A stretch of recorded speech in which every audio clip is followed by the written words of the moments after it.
અમદાવાદમાં બે આરોપીઓ હત્યાની ઘટનાને અંજામ આપે તે પહેલાં જ હથિયારો સાથે આવ્યા પોલીસના સકંજામાં। જ્યાં એલસીબીની ટીમને બાતમી મળી હતી કે બે શખ્સો ઘાતક હથિયારો સાથે કોઈ મોટી ઘટનાને અંજામ આપવા જઈ રહ્યા છે, જેના આધારે પોલીસે રામોલ વિસ્તારમાં વોચ ગોઠવીને સંદીપ રજાવત ઉર્ફે છોટેસિંહ અને આયુષ યાદવ નામના બે શખ્સોની ધરપકડ કરી।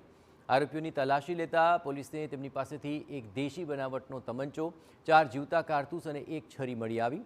તપાસમાં સામે આવ્યું છે કે આરોપીઓના નિશાના પર અહીં નિશિકાંત કુશવાહા નામનો વ્યક્તિ હતો।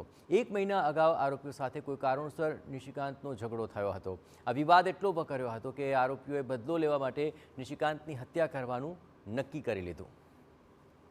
બંને હત્યારો સાથે તેના પર હુમલો કરવા નીકળ્યા જ હતા, પરંતુ તે પહેલાં જ એસીબીની ટીમની સતર્કતાને કારણે શહેરમાં એક હત્યાનો બનાવ બનતા અટકી ગયો। બંને આરોપીઓ ગુનાહિત ઇતિહાસ તો ધરાવે જ છે। આરોપી છોટેસિંહ હાલમાં જ પાસાની સજા ભોગવી ચૂક્યો છે અને તેના વિરુદ્ધ રામોલ પોલીસ સ્ટેશનમાં 3 જેટલા ગુનાઓ તો પહેલેથી જ નોંધાયેલા છે। તેમજ આરોપી આયુષ યાદવ વિરુદ્ધ પણ રામોલ પોલીસ મથકની અંદર ફરિયાદ નોંધાઈ ચૂકી છે।